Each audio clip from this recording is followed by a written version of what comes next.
आणि आजपासून 10वीच्या परीक्षेला सुरुवात होते। या परीक्षेसाठी राज्यातील 16,15,489 विद्यार्थ्यांनी नोंदणी केली असून गेल्या वर्षीच्या तुलनेत यंदा 3,879 विद्यार्थी वाढलेले आहेत। 12वीच्या परीक्षेदरम्यान सामूहिक कॉपी प्रकरण उघडकीस आल्यानं 10वीच्या परीक्षेत गैरप्रकार रोखण्याचं राज्य शिक्षण मंडळासमोर आव्हान आहे।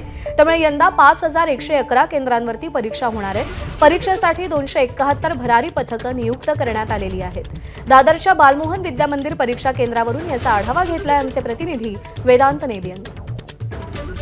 आजपासून इयत्ता 10वी बोर्डाची परीक्षा सुरू होतीये। राज्यभरात 16,15,000च्या जवळपास विद्यार्थी 10वी बोर्डाची परीक्षा देणार आहेत आणि सध्या मी दादरच्या बालमोहन विद्यामंदिरमध्ये आहे आणि इथे आपण बघतोय की आज पहिला पेपर आहे, त्यामुळे विशेष सूचना या विद्यार्थ्यांसाठी इथे लावण्यात आलेल्या आहेत। बोर्ड असेल किंवा शाळा प्रशासन असेल वारंवार आज पहिल्या दिवसापासूनच कॉपी मुक्त परीक्षा व्हावी यासाठी प्रयत्न करणार आहे आणि त्यामुळेच हे करू नका अशा प्रकारच्या सूचना विद्यार्थ्यांसाठी खास लावण्यात आलेल्या आहेत।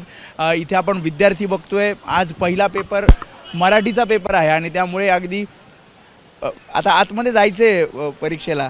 अजूनही अभ्यास सुरू आहे की झालाय? झालाय। मग काय शेवटची रिव्हिजन? हां, शेवटची रिव्हिजन। बालकांचं काय नाही, थोडं टेन्शन आहे, बाकी काही नाही। तू या शाळेतली आहे? इथेच लागला तुझा नंबर? झालाय तुझा अभ्यास? बाकीच्यांकडे पुस्तक दिसत, तुझ्याकडे पुस्तक नाही। झालाय। वेळ पुरतो? मराठीचा पेपर आहे, खूप लिहायचं आहे। हो, पुरेल।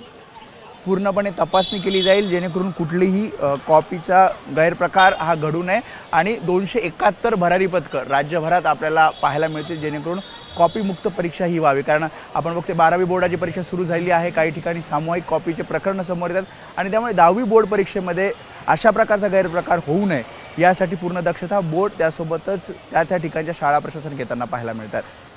कॅमेरामन रोहित कांबळेसह वेदांत नेब, एबीपी माझा, मुंबई।